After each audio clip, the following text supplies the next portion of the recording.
1967 inta aan dagaalka Itoobiya aan la gelin ciidanka xoogga dalka Soomaaliyeed iyo qaybaheeda kala duwan waxay marayeen xeerarkii ay ugu xooga badnaayeen diyaarad yar oo dalxiis ah oo dalalka Yurub laga leeyahay ayaa si fasax la'aan ah u soo gashay hawada Soomaaliya dhanka Jabuuti xiga diyaaraddu waxay ahayd kuwa lacag leh ay kireystaan waxaana soo kireystay gabar reer Yurub ah iyo ninkeeda iyo laba malxiis oo la socday duuliyaha iyo kalkaalihiisa 60 qof oo kaliya ayaa diyaaradan saarnaa dadkuna sida la sheegay waa dad maalqabeen ah oo lacag leh dalxiis aroos oo bishoodii ugu horeysay ah oo ay ku jiraan waxayna u dhasheen Scandinavianka dalal badan haday soo mareen Djibouti-na safar ku imaadeen waxay gabadhu xiiseynaysay jasiiradaha bariga Afrika ee Tanzania iyo meelaha u dhow hadii taa la go'aansaday waa in hawada Soomaaliya oo geeska Afrika ku taala la mara waxa ogolaansho fasax loo soo qortay waaxda maamulka hawada Soomaaliya taasoo codsigii diiday markii ay ku qanci weyday sababihii ay soo qoreen mar labaad ayay codsigii dib u soo celiyeen jawaabtiina diidmo ayay noqotay waayo xiligaasi shakiyo badan ayaa jiray waxayna dawladda ka shakisay in ay basaasiin noqon karaan ama jawaasiis adeemo wax qanciyana ma keenin oo dul isla weyn ay ahaayeen maba soo dhigan meesha dawlad yar oo Afrikaan ah ayaad hadal idinku soo celin kartaa gabadhii haroosada ahayd waxa lagu yiri meesha aan iska dayno aan meelo kale u dabaaldagno hadii kale safar wareeg ah oo dheer ayaan galeynaa fasaxyaduna in ay daahaan ayaa dhici karta ha yeeshee gabadhii ay iska ooysay waxay tiri inaan badahaas xeebweynta India aan aadu mooye Yurub uma noqonayo duuliyaha iyo diyaaradda lacag badan ayay qaateen oo hadal ma soo celin karaan duuliyihii ayaa laba gar mid daymooday ayuu ilkaha ku qabtay gabadhii ayuu indhaha kor ugu taagay wuxuuna yiri okay waan baxaynaa hawada Soomaaliya ayaan maraynaa diyaaradda aan wadano waa casri wayna yar tahay isla markaana aad ayay u dheeraysaa waana ka dhex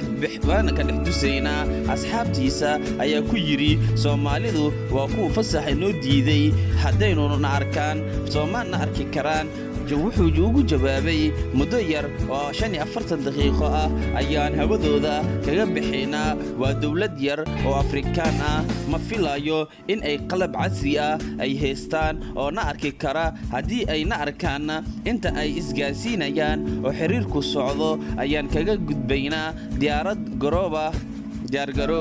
beri subaxdii ayaanu dhaqaajinaynaa subaxii dambe ayuu duulihii diyaaradda furaha ku wareejiyay Djibouti ayuu ka soo kacay daqiiqado kadibna hawada Soomaaliya ayuu soo galay isla markiiba raadaalkii Berbera ayaa arkay oo diiradda ku qabtay oo lala hadlay maxaad tihiin hawo qaldan ayaad soo gasheen dib u noqda hase yeeshee duulihii diyaaradda ma jawaabin dhowr jeer hadii la hadlay uusan jawaab bixinin soona dhaafay arligii waxa mar kale diiradda saaray raadaalkii Buulo Burde oo isaga mid casri ah ahaa waxa kaloo arkay raadaalkii ciidamada cirka ee Balidoogle intaasna duuliyuhu ma jawaabin oo qorshihiisu ahaa inta ay iswargelinayaan ayaan dusaynaa ayuu ku socdaa inta wararka la isku celcelinayay ayay soo gudbeen diyaaraddii Berbera Buulo Burde iyo kan Balidoogle iyo waaxihii shaqada ku lahaa hawada iyo difaaca waxay ahaayeen daqiiqado tirsan markii la arkay duuliyaha diyaaraddu inuu kas iyo maag u dhageysanayo waxna maagan yahay ayaa amar la bixiyay isla markiiba laba diyaaradood oo kuwa dagaalka ah oo nooca miiga loo yaqaano ayaa garoonka militariga ee Balidoogle ka kacay labadii diyaaradood daqiiqado gudahooda waxay hareeraha ka mareen diyaaraddii ajnabi caalamiga ahayd waxaa diyaaradan wada saraakiil Soomaali ah mid waa kabtan 3 xidigood garbaha ku wata midka kalena waa 2 xidigood intii ay la simeen diyaaradda ayay amar siiyeen oo ay ku dhaheen nasora halka aan ku tilmaano ku deg hadii kale waxa waa lagu tooganayaa adiga iyo waxa aad sidid waaqib xumadayadana adiga ayaa ka mas'uul ah waa la soo jiireysiyay waxaana lagu soo hagay in uu ku dego garoonka diyaaradaha ee Muqdisho duuliyaha miiga koowaad waday oo ka horeeyay ayaa waxa uu u sheegay in uu dhulka taabanayo kasii kacayo isagana uu meesha ku dego waayo ciidamo kale ayaa dhulka ugu diyaarsanaa oo sugayay miigii labaadna wuu ka dambeeyay duulihii Soomaaliga ahaa intuu bulbaala sharaariciyay uu dhulka si fudud u taabtay ayuu kasii kacay ilbirsi gud u dhow ayaa labadii miig garoonka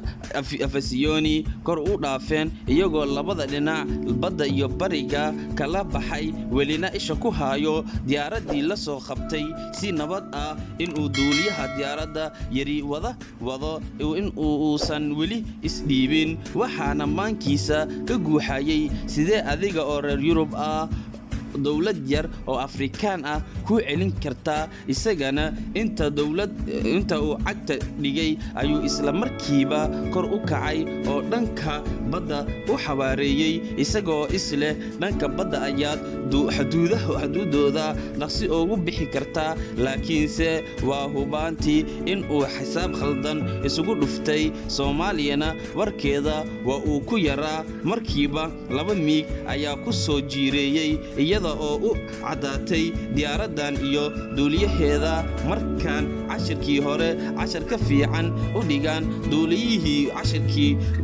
hore ee Soomaaliya waa ay tiro yaraayeen laakiin waxay ahaayeen kuwa xarfaan ah oo shaqadooda aad ugu adag duuliyihii miiga koowaad waday ayaa diyaaradii la soo simay dhinaceedii inta uu ku soo dhawaaday isaga oo la hadlin ayuu hal gantaal ku sii wuxuuna ka mariyay hore oo meel yar u jirta juuqna uma dhihin oo lama hadlin ma hadal baa jiro diyaaradii intay luxmatay ayay saacadii isu dardarsameen gaaladii saarneedna matag iyo qaylo ayay ku waasheen markaas ayuu duuliyahooda miyilsaday oo degdeg ayaan u degaynaa ayuu ku xalaaqeeyay markiiba garoonka ayuu hal haleel ku soo noqday oo si edebsan ugu soo degay halkaas ayaa ciidamadii ku sugnaayeen ayaa diyaaradii ka soo dejiyeen dhammaantoodana xabsi loo taxaabay wakiil Soomaali ah oo dawladahaas howlahooda u qaban jiray maadaama aysan safaarad lahayn oo ugu yimid meesha lagu xiray ciidamadii nabadgelyada ayaa waraysi la sameeyay waxa loo soo saaray caddeecosyadii ay soo gudbiyeen iyo jawaabihii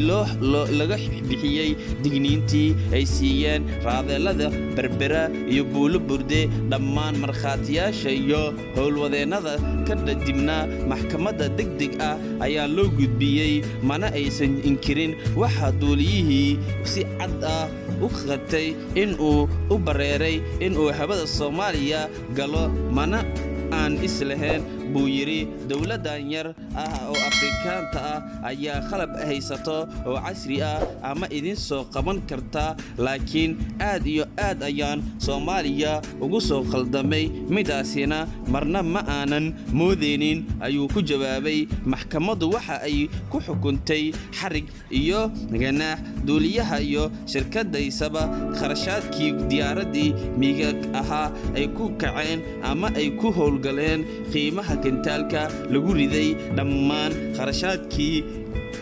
kharashaadkii kale iyo meeshii ka yimaadeen ku noqdaan ayaa lagu xukumay xabsigana in ay gadan karaan ayaa lagu bedelay lacag aad u fara badan waa laga qaaday markaad aragtid maanta sida laguna jeesjeeso sida tusaale yaasha laguna soo qaato markii la rabo in ummad laga cabsi geliyo dhibaatada ay haysato ee Soomaaliya oo la dhaho haddaadan